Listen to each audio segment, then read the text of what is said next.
अच्छी बात बताई, बड़ी मीठी सी बात बताई। उन्होंने कहा कि मैं जब 7 वर्ष का था और शंकराचार्य मामा भगवान हमारे यहाँ जब आए तो मैंने 7 वर्ष की आयु में अपने हाथ में उनका दंड पकड़ा था। यानी जिन्होंने स्वामी जी महाराज के शंकराचार्य स्वरूप को देखा अपनी उन कोमल कोमल आंखों से, अपने कोमल कोमल भावों से, जिन्होंने उनके वो सारी चीज़ें अनुभव की, आज वो 71 वर्ष के मुझसे 6 महीने बड़े हैं, वो यहाँ पर बैठे हुए हैं। कितने सौभाग्यशाली, इसलिए मैं कह रहा हूँ कि वो पीढ़ी कितनी सौभाग्यशाली है जिसने बचपन में ही स्वामी जी का दामन पकड़ा। हमारी दुलारी बहन भी बैठी हुई है, उनकी सहधर्मिणी स्वामी जी की अत्यंत लाडली। जब हम लंदन गए स्वामी जी महाराज के साथ, तब उन्होंने कहा कि ये हमारी लाडली पुत्री है। हम सबकी कोई ना कोई लाडली है। मैं जहाँ रहता हूँ आश्रम में, वहाँ की भी एक हमारी लाडली यहाँ आई हुई है, पीछे कहीं ना कहीं बैठी होंगी। तो हम कहीं ना कहीं जब परिवार से जुड़ जाते हैं तो हमारे ये भाव, जो आध्यात्मिक भाव है स्वीकारता का, ये पारिवारिक भाव में बदल जाता है और हमारा परिवार एक आध्यात्मिक परिवार बन जाता है। ऐसे हम सब लोग यहाँ बैठे हुए हैं, गुरु जी का स्मरण कर रहे हैं। वो पीढ़ी भी धन्य है जिसने प्रौढ़ावस्था में, वृद्धावस्था में स्वामी जी का सानिध्य प्राप्त किया और स्वामी जी के वाक्य, स्वामी जी के वचन जिनको श्रवण करने को मिले। मैं उन लोगों को भी धन्यवाद, उन लोगों का भी भाग्य की सराहना करता हूँ जो स्वामी जी के सामाजिक कार्य को, उनके कृत कार्यों को अपनी आंखों से देखते रहे। मैं उस पीढ़ी का स्मरण करता हूँ जिनको हमारे यहाँ भारतवर्ष में साफ सफाई कर्मी कहा जाता है, स्वीपर क्लास, अंग्रेजी में कहते हैं स्वीपर क्लास। मैं उनके भी सौभाग्य की सराहना करता हूँ। जब हरिद्वार में कुंभ हो रहा था तो स्वामी जी अपने नेतृत्व में, अपनी अगुवाई में उन सबको हर की पौड़ी पर स्नान करने के लिए ले गए कि उनका भी वही अधिकार है जो अधिकार किसी अभिजात वर्ग का है। उज्जैनी में भी जो सफाई करनी थी, महाराज जी के मन में विचार आया कि देखो हम लोग तो गंदगी करने के लिए यहाँ आए हैं मेले में, रोज सुबह शाम गंदगी करते हैं, लेकिन गंदगी दिखाई ना पड़े, गंदगी की कोई गंध हम लोगों तक ना आए, इसलिए वो साफ सफाई करने वाले लोग इतने बड़ी संख्या में हैं। क्या उनका ये अधिकार नहीं बनता कि वो भी कोई शाही यात्रा में सम्मिलित हो? ठीक है, परंपरा स्वीकृति नहीं दे रही है, लेकिन मैं एक नूतन परंपरा का निर्माण करता हूँ। मैं स्वयं उनका नेतृत्व करूँगा, झाड़ू अपने हाथ में रखकर, और मेरे अगल बगल में मोटरों से भरे हुए बल्लभ थे। बोले मैं कहता जाऊँ, सबको तिलक लगवाता जाऊँगा, सबको दक्षिणा देते जाओ। BBC लंदन का संवाददाता उस समय वहाँ खड़ा हुआ था मंच पर, वो सब देख रहा था और उसने कहा कि आज मैं अपनी आंखों से वह दृश्य देख रहा हूँ जो कभी आदि जगत गुरु शंकराचार्य के जीवन में आया कि उन्होंने बनारस में उस साफ सफाई कर्मी को प्रणाम किया। उन्होंने कहा कि जिसे इतना विवेक हो, जो पंच कोशों का ज्ञान रखता हो, जो स्थूल सूक्ष्म कारण शरीर का परिज्ञान रखता हो, जिसे चेतना का इतना ज्ञान हो, वो फिर चांडाल ही क्यों न हो, मैं उसे अपना गुरु स्वीकार करता हूँ। इस भाव को BBC लंदन के संवाददाता ने उस समय घोषित करते हुए कहा कि आज जगत गुरु स्वामी सत्यमित्रानंद गिरी जी महाराज ने वो करके दिखाया कि अपनी उस परंपरा के आचार्य का वह आचरण अपने जीवन से करके दिखाया। तो मैं उस पीढ़ी के भी उन लोगों के भी सौभाग्य की सराहना करता हूँ। फिर महाराज जी की 3 विरासत है। महाराज जी के जीवन का बड़ा गहन अध्ययन करने के बाद हम महापुरुषों के जीवन का बहुत गहन अध्ययन तो नहीं कर पाते, परंतु जितना हमारे संज्ञान में आया उसमें 3 बातें हमको महाराज जी के जीवन में, उनके 3 स्वर निकले सामाजिक दृष्टि से। उनका मुख्य स्वर तो भारत माता, उनकी आराध्या देवी नहीं कि इस देश में भारत माता का मंदिर अवश्य होना चाहिए, और एक अद्भुत अनूठी कल्पना उन्होंने की और सप्त सोपानों में भारत माता मंदिर का निर्माण कराया, सबसे पहले भारत माता। उसके बाद फिर उन्होंने अनेक प्रकार की अपनी कल्पना के आधार पर जिन जिन लोगों ने भारत माता का श्रृंगार किया, भारत की धरती का श्रृंगार किया है, उन सारे श्रृंगारकर्ताओं को उन्होंने एक एक खंड में बिठाला और कहा कि यहाँ जब भारत की भावी पीढ़ी आएगी और वो यहाँ का दर्शन करेगी, तब उसके मन में ये भाव आएगा कि इस देश के अवतार चरित्र ने इस देश के भारत माता का श्रृंगार किया, वीरों के मंदिर बनाए, वीरों के स्टेचू लगाए कि इन वीरों ने अपने देश की आन बान शान की रक्षा की है। इसलिए उन आने वाली पीढ़ी के मन में एक भाव आएगा कि हम भारत के परंपरा से जुड़े हुए, भारत के इतिहास से जुड़े हुए हैं और इस भूखंड की महिमा से जुड़े हुए हैं। तो ये स्वामी जी महाराज की एक अनूठी कल्पना थी। स्वामी जी महाराज ने अपने जीवन में, ये उनका मूल स्वर है। लेकिन 3 स्वर जो मुद्रित हुए पूरे विश्व में, पहला स्वर था स्वामी जी महाराज का कि उन्होंने कहा वेदों का उद्धार होना चाहिए, वेदों का संरक्षण होना चाहिए, वैदिक परंपरा इस देश में लुप्त नहीं होनी चाहिए। तो एक स्वर महाराज जी का जो परंपरा से उनको प्राप्त हुआ वो वेद का स्वर था। उनको उत्तराधिकारी की जरूरत थी कि वेद का कोई उत्तराधिकारी मुझे मिले। दूसरा उनका स्वर था कि गौ माता, गाय के बिना कोई गति नहीं है भारतवर्ष में। इसलिए जब भारत स्वतंत्र हुआ था और उसके बाद जब चुनाव चले थे तो स्वामी जी महाराज ने स्वयं गोरक्षा आंदोलन में भाग लिया था और अनेक राज्यों में जा कर के गौ चेतना जगाई थी। तो दूसरा उनका स्वर था गौ माता की सेवा का, गौ माता के रक्षण का। और तीसरा स्वर उनका उनके प्रारब्ध का। धीरे धीरे छोटी सी कुटिया बनाई, समन्वय कुटीर नाम रखा, धीरे धीरे समन्वय परिवार बनता चला गया और इतना बड़ा वृक्ष बन गया समन्वय परिवार, जिसको कहते हैं प्रपंच। भगवान विष्णु संसार में सबसे बड़े प्रपंची हैं और उनकी कृपा से जिसके जीवन में ये ऐश्वर्य आता है, जिसके जीवन में ये पोशाक आता है, वो उनका प्रपंच बन जाता है। तो उनका एक विस्तार हुआ आश्रमों का, विस्तार हुआ जो उनके एक गोबर उठाने वाला सन्यासी जो आपको संबोधित कर रहा है, वो जो गोबर का काम किया, गौ माता का काम किया। गोबर कहना थोड़ा लगता है अरे गोबर वाली बात नहीं, गोबर के अंदर रहने वाली जो प्रॉपर्टी है वो हमारे विश्व की आर्थिक समृद्धि का आधार बनती है। इसलिए स्वामी जी महाराज ने कहा गाय बिना गति नहीं, वेद बिना मति नहीं। अगर वेद हमारे पास नहीं तो हमारे पास बुद्धि कहाँ से आएगी। तो उनको दूसरा मिला सन्यासी आचार्य गोविंद देव गिरी जी महाराज, जो पूरे भारत में लुप्त होती हमारी वैदिक परंपरा को एक व्यक्ति भी किसी प्रांत में मिल गया तो उसी को आधार बना करके आज उन्होंने 40 वेद विद्यालय स्थापित कर दिए। अब स्वामी जी महाराज ने इतना सब कुछ अपना वैभव प्रारंभ बस पहला, इस वैभव को व्यवस्थित कौन करेगा, तो जिसके जीवन में वो स्वर निकला।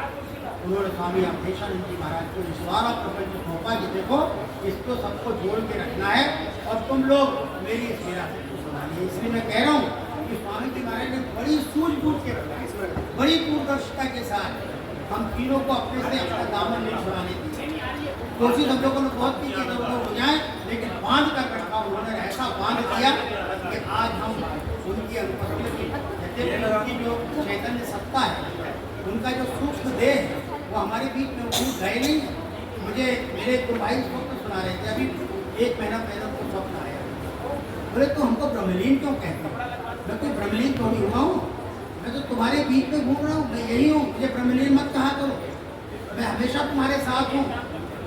मैंने कहा हो सकता है, क्योंकि हमसे भी बात कहते थे कि मैं मृत्यु के बाद, इस देह की मृत्यु के बाद भगवान से कहता हूँ मुझे मोक्ष मत देना, मुझे मेरे अधूरे स्वप्न जो मेरे रह गए हैं पूरे नहीं कर पाया, उसके लिए मुझे खुद फिर भारत की धरती में भेजना। हो सकता है कि उनका कहीं ना कहीं प्रादुर्भाव हो गया हो, वो एक अलग विषय है, पर हमारी अंतर चेतना में तो वो विराजमान है, हमारे अंतर चेतना से तो वो तिरोधान नहीं हुए हैं ना।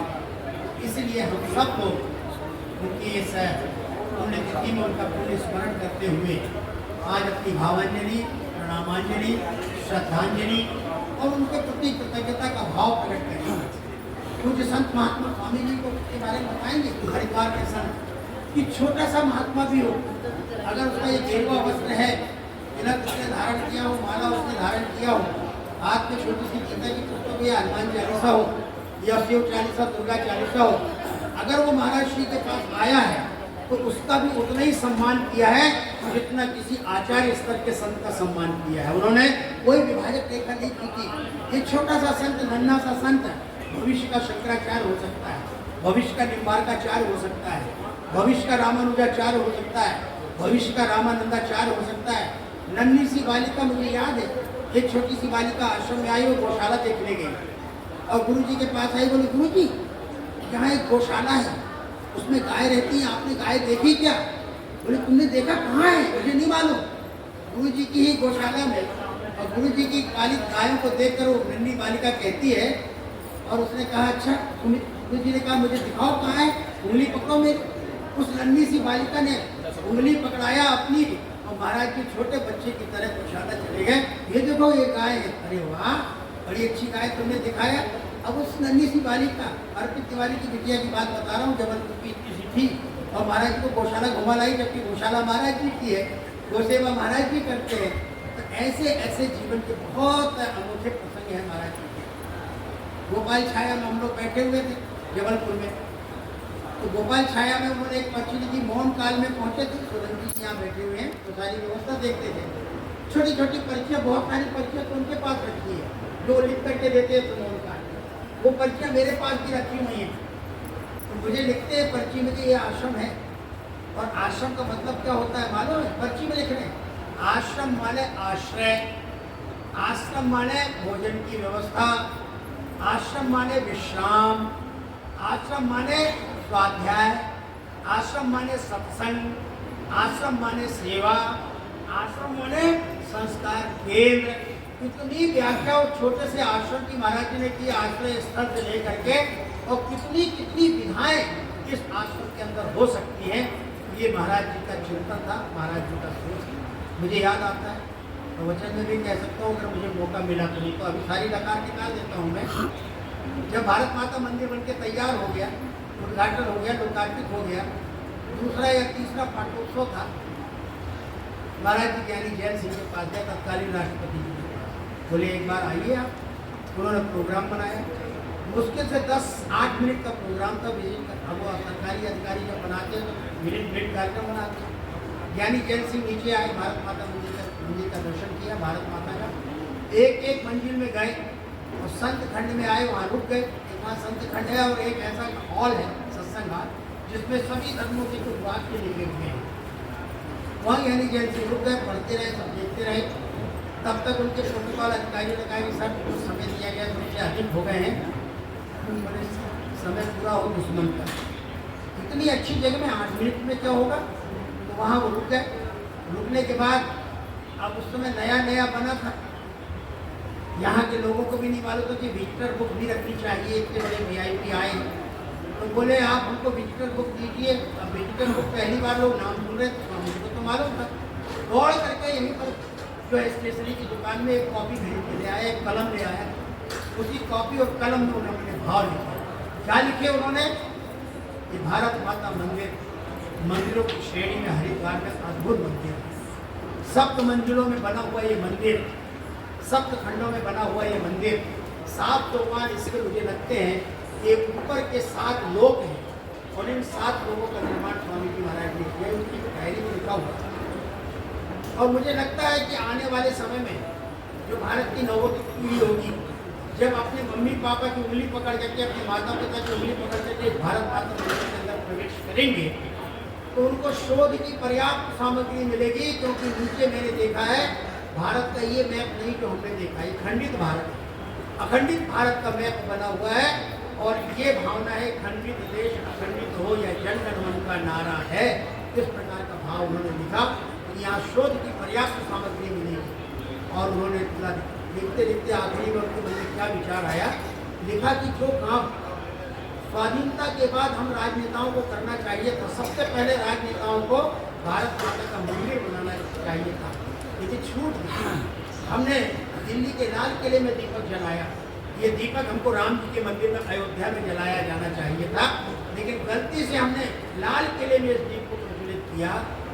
लेकिन जो काम हम राजनेताओं से छूट जाता है, वो काम परमपिता परमात्मा भारत के ऋषि महर्षियों सन्यासियों से करवाया। इसलिए हमको ऐसी बनाए जो सामाजिक काम करने वाले लोग हैं, वो सामाजिक ढंग से चिंतन करते हैं, और जो धार्मिक आध्यात्मिक और सांस्कृतिक दृष्टि से चिंतन करते हैं अपनी परंपरा का, वो एक अलग प्रकार के विधा का सूत्रपात कर देते हैं। मैं लंदन गया था, दुलारी बहन वहाँ मिली थी, बाकी हमारी अंजलि बहन भी मिली थी। उस समय मैं पहली बार गया, बहुत अच्छी अंग्रेजी भी नहीं आती थी, फिर भी गड़बड़े करते पहुँच गए इमिग्रेशन डिपार्टमेंट की अंग्रेजी बोलते हुए। जब वहाँ महाराज जी ने मुझसे कहा लंदन घूम के आओ, कुछ परिवारों में भोजन के लिए गए, हर घर में स्वामी जी महाराज का चित्र, स्वामी विवेकानंद जी का चित्र, आदि जगत गुरु शंकराचार्य का चित्र। मेरे मन में तो कोई जिज्ञासा नहीं हुई, क्योंकि मान स्वामी जी के भक्त हैं, शंकराचार्य रहे स्वामी जी, तो शंकराचार्य का चित्र लगना स्वाभाविक है, स्वामी जी जुड़े हुए उनका चित्र लगना स्वाभाविक है। और हम स्वामी विवेकानंद के चिंतन पर गर्व करते हैं, इसलिए उनका भी चित्र लगा। कि हमारे मन में प्रश्न नहीं आया, लेकिन तुरंत मुरारी बापू के मन में प्रश्न आया, बोले आपके सब चित्र चित्र लगाए, विवेकानंद समझ में आते हैं, आदि शंकराचार्य समझ में आते हैं। तो स्वामी सत्यमित्रानंद जी के चित्र लगाने का कारण क्या है? तो लंदन के हर घर में जहाँ उन्होंने पूछा वहाँ एक ही उत्तर मिला कि हम में से किसी ने भी आदि जगत गुरु शंकराचार्य को नहीं देखा, हम में से किसी ने भी 150 साल पहले स्वामी विवेकानंद को नहीं देखा, लेकिन आज जगत गुरु शंकराचार्य का गहन चिंतन कैसा रहा होगा, स्वामी विवेकानंद जी का सामाजिक चिंतन कैसा रहा होगा, यह आध्यात्मिक और सामाजिक चिंतन का समन्वय अगर हमने किसी में देखा है तो स्वामी सत्यमित्रानंद जी महाराज है। इसलिए हम उनको देख करके आदि शंकराचार्य का स्मरण करते हैं, उनको देख करके हम स्वामी विवेकानंद जी के प्रति कृतज्ञता प्रकट करते हैं। ये स्वामी जी महाराज के व्यक्तित्व की खासियत है। हम सब लोग स्वामी जी से जुड़े हुए हैं और स्वामी जी से जुड़े हुए हैं तो स्वाभाविक रूप से गंगा स्नान करने का मन करता है, भारत माता मंदिर में आकर के मत्था टेकने का मन करता है। और जहाँ जहाँ भी हमारे सेवा प्रकल्प महाराज जी की प्रेरणा से चल रहे हैं, वहाँ वहाँ मुझे फिर याद आता है, कनाडा में थे, मैं 48 दिन कनाडा में रहा और कुछ दिन मेरे वापस आने के जब शेष रह गए तो महाराज जी लंदन आए, लंदन के बाद कनाडा आए, हम रिलेटिव लेने के लिए गए। कैसा लगा तुमको यहाँ? मैंने कहा बहुत अच्छा लगा स्वामी जी, मैंने खूब प्रवचन किया, यहाँ गीता पर भी बोला, रामायण पर भी बोला और बहुत लोगों ने प्रशंसा की। बोले स्वामी जी के हम भी बोल लेते हो आप? मैंने कहा स्वामी जी से तुलना मत करिए, मैं अपने ढंग से बोलता हूँ, पर हाँ उत्प्रेरित वहीं से हो, चिंतन वहीं से मिलता है। अब हम लोग चले गए हवाई अड्डे से, जिनके घर में रुकना तो वहाँ रुक गए, वासु सासी ऋषि जी घर में रुके थे। हमसे कहते तुमने यहाँ पर आकर के जो हमने तुमको काम सौंपा है उसकी चर्चा की कि नहीं? मैंने कहा कौन सा काम सौंपा? बोले याद करो, तुमको गोबर उठाने का काम दिया है ना हमने, गाय की सेवा का काम दिया है ना हमने। हमने कहा स्वामी जी पहली बार आया हूँ और मैं याचक बन करके लोगों से कहूँ कि गाय के लिए पैसा दो। अरे नहीं नहीं, तुम कितने बीच में जा रहे हो? गोरों के बीच में नहीं जा रहे, गोरियों के बीच में नहीं जा रहे हो। तो मूल रूप से जो भारत के रहने वाले हैं उन भारतीयों के बीच में, उन हिंदुओं के बीच में जा रहे हो, कम से कम गाय को। मैंने गाय की खूब चर्चा की, पर मैंने अपने स्वर में याचना का स्वर नहीं निकाला। बोले एक काम करो, इनसे कहो कि ये लोग करते हैं, पितरों की याद करते हैं, देवताओं की याद करते हैं, घर की याद करते हैं, गाय की याद करते हैं और ये लोग दान पुण्य करते हैं, इनको दान पुण्य की प्रेरणा देना तुम्हारा काम है। मैंने कहा आपने कहा है तो कल से प्रयास करूंगा, आप ही को मस्ती में बोल दूंगा। तब महाराज जी ने मुझे एक बात कही, तो भारत में अभियान चलाते हो क्या करते हो? मैंने कहा गोग्रास के नाम पर 1 रुपये हम लोगों से कहते हैं कि रोटी नहीं निकाल सको तो 1 रुपये तो निकाल दो अपने गुल्लक में। बोले आज से संशोधन कर दो 1 रुपये में। अब 1 रुपये का सिक्का, 1 रुपये का नोट प्रचलन में नहीं है, लोगों की जेब में मिलता नहीं है। इसलिए तुम, ये कनाडा की बात बता रहा हूँ, मेरे 3 दिन के बाद मुझे भारत आना था, स्वामी जी को रुकना था। बोले लोगों से कहो कि गोग्रास के नाम पर गाय की याद करो भोजन करते समय, और अपनी जेब से 10 रुपये का सिक्का निकालो या 10 का नोट निकालो और एक गुल्लक में डाल। 365 दिन होते हैं साल में अंग्रेजी हिसाब से, हिंदी हिसाब से 360 दिन होते हैं। अगर हम अंग्रेजी का हिसाब मान लेते हैं, क्योंकि ये तारीखें सबको याद रहती हैं, तो गोपाष्टमी के दिन से अभियान चालू करो और अगली गोपाष्टमी तक 365 दिन हो जाएंगे। 365 दिन होंगे तो 10 रुपये के साथ 3650 रुपये होगा। बोले तुम तो अर्थशास्त्र के विद्यार्थी हो, मैं अर्थशास्त्र का विद्यार्थी हूँ। बोले तुमको तो गणित जल्दी समझ में आ गया। मैंने कहा आ गया। बोले तुम इस अभियान को चलाओ, और तब से लगातार मैं इस अभियान को चला रहा हूँ महाराज जी की आज्ञा से। जहाँ भी जाता हूँ यहाँ भी मैं प्रेरणा दे रहा हूँ कि हम लोग कम से कम 10 रुपये कम से कम, ज़्यादा से निकाल सकते तो आपका सामर्थ्य है, पर इतना गोग्रास के नाम महाराज जी कहते थे गोग्रास की परंपरा न लुप्त होने पाए, न गोग्रास की परंपरा सुप्त होने पाए, इसे लुप्त और सुप्त होने से बचाना है। और इसलिए इन्होंने हमको माधव जी आगे के याद दिला दिया, इन्होंने स्वामी सत्यमित्रानंद फाउंडेशन को ये काम दिया है और उसके माध्यम से हमने मध्य प्रदेश में डिंडोरी जिले में एक गौशाला स्वामी जी के नाम से बनाकर खड़ी कर दी। लगभग 8-9 लाख रुपया हमने एक रुपये 10-10 रुपये के माध्यम से एकत्रित करके और वो गौशाला स्वामी जी के चरणों में हमने समर्पित की है। तो मैं आपका मन जब तक सब लोग आए इसलिए बांध के रखने के लिए, जैसा जैसा याद आते जा रहा है घूमों में तो मुझे वहीं रह के मैं भी पढ़ा हूँ। गए हम जब लौट के आने लगे तो बोले हमारी कुटिया में भोजन बनाएंगे अपन लोग, और अब तो भोजन हो गया होगा। तो हमने जल्दी जल्दी चपाती वाले बोलो हाथ की रोटी बना लेते, मैंने हाथ की रोटी बना लेते, रोटियाँ बनाया, बड़े प्रेम से 2 रोटी खाई। और जब तक हमने भोजन किया, तो कहाँ गए महाराज जी? तो बगल वाले कमरे में उसमें किशोर रहते हैं, उसके पहले एक कमरा और है, वहाँ क्या देखा मैं, बोले इधर आओ, गर्मी है, आराम कर लेना यहाँ। अपने हाथ से चादर बिछा रहे हैं, अपने हाथ से तकिया रख रहे हैं। मैं ये क्या कर रहे हो? अरे एक पिता अपने नन्हे से बालक के लिए क्या आसन नहीं बिछाता, क्या तकिया नहीं बिछाता, चादर नहीं बिछाता? मेरा भाव यही है कि तुम मेरे पुत्र हो, मैं तुम्हारे लिए आसन लगा रहा हूँ, तो सो जाओ आराम से, पंखा चालू कर लो। ये इतना बड़ा वात्सल्य भाव, इतना बड़ा प्रेम भरा भाव, इतना लाड़, इतना दुलार हम कैसे उनका वर्णन कर सकते हैं? इसलिए हम उनको मानते हैं कि वो भी हमारे बीच से कहीं नहीं गए हैं।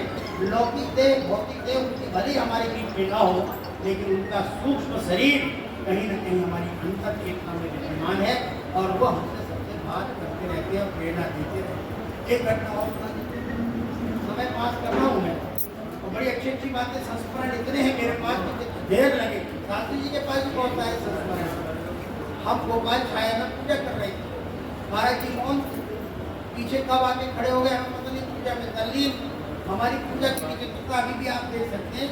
भगवान विष्णु लक्ष्मी नारायण के सामने है, गणेश जी विराजमान है, लक्ष्मी जी विराजमान, बहुत बावन भगवान शंकर का विग्रह विराजमान है। पीछे देखे तो मुझे आहट सी लगी, महाराज जी कुछ आहट सी लगी, तो मैंने कहा कौन है? तो देखा महाराज जी डायरी लिए हुए और कुछ कर रहे थे। उस डायरी के पन्ने हिल रहे थे और बढ़ा रहे थे, तो खड़खड़ाहट का हमारा ध्यान पीछे गया। मुस्कुराए महाराज जी, क्योंकि मौन थे, बोल नहीं सकते थे। मैं खड़ा हो गया, सारा किया, बैठ रहा, पूजा पूजा सारा किया, खड़ा हो गया, प्रणाम किया। बाद में उन्होंने एक कागज लिखा, इधर वो कागज लिख रहे, बोले इसको पढ़ लो। जब मैं पढ़ने लगा तो क्या लिखते हैं, तुम्हारी पूजा में बड़ी विविधता है। तो लक्ष्मी नारायण की भी पूजा करते हो, भगवान शंकर की भी पूजा करते हो। लिखित में कहा उन्होंने, ये पूजा का महत्व क्या है? शंकर भगवान की पूजा करोगे तो विरक्ति का भाव आएगा।